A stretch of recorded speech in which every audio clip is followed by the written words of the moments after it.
नीति वचन अध्याय 31। नीति वचन अध्याय 31।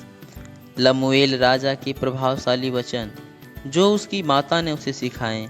हे मेरे पुत्र, हे मेरे निज पुत्र, हे मेरी मन्नतों के पुत्र, अपना बल स्त्रियों को न देना, न अपना जीवन उनके वश में कर देना जो राजाओं का पौरुष खा जाती हैं। हे लमूएल, राजाओं का दाख मधु पीना उनको शोभा नहीं देता, और मदिरा चाहना रईसों को नहीं फपता। ऐसा न हो कि वे पीकर व्यवस्था को भूल जाएं और किसी दुखी के हक को मारें। मदिरा उसको पिलाओ जो मरने पर है, और दाख मधु उदास मन वालों को ही देना, जिससे वे पीकर अपनी दरिद्रता को भूल जाएं और अपने कठिन श्रम फिर स्मरण न करें। गूंगे के लिए अपना मुंह खोल, और सब अनाथों का न्याय उचित रीत से किया कर।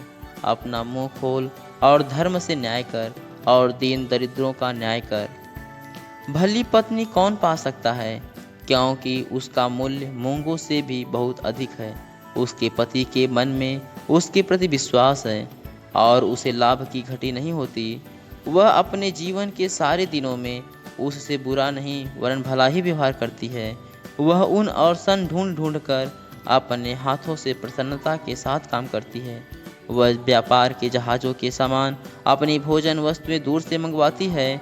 वह रात ही को उठ बैठती है और अपने घराने को भोजन खिलाती है, और अपने दासियों को अलग अलग काम देती है। वह किसी खेत के विषय में सोच विचार करती है और उसे मोल ले लेती है, और अपने परिश्रम के फल से दाख की बारी लगाती है। वह अपनी कटी को बल के फेंटे से कसती है और अपनी बाहों को दृढ़ बनाती है। वह परख लेती है कि मेरा व्यापार लाभदायक है।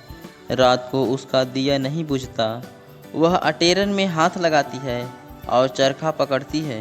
वह दीन के लिए मुट्ठी खोलती है और दरिद्र को संभालने के लिए हाथ बढ़ाती है। वह अपने घराने के लिए हिम से नहीं डरती, क्योंकि उसके घर के सब लोग लाल कपड़े पहनते हैं। वह तकिए बना लेती है। उसके वस्त्र सूक्ष्म सन और बैजनी रंग के होते हैं। जब उसका पति सभा में देश के पुरनियों के संग बैठता है, तब उसका सम्मान होता है। वह सन के वस्त्र बनाकर बेचती है और व्यापारी को कमरबंद देती है। वह बल और प्रताप का पहरावा पहने रहती है और आने वाले काल पर हंसती है। वह बुद्धि की बात बोलती है, और उसके वचन कृपा की शिक्षा के अनुसार होते हैं। वह अपने घराने के चाल चलन को ध्यान से देखती है, और अपनी रोटी बिना परिश्रम नहीं खाती। उसके पुत्र उठ उठकर उसको धन्य कहते हैं।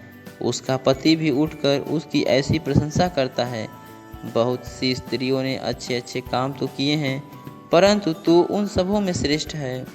शोभा तो झूठी और सुंदरता व्यर्थ है, परंतु जो स्त्री यहोवा का भय मानती है, उसकी प्रशंसा की जाएगी। उसके हाथों के परिश्रम का फल उसे दो, और उसके कार्यों से सभा में उसकी प्रशंसा होगी। आमीन।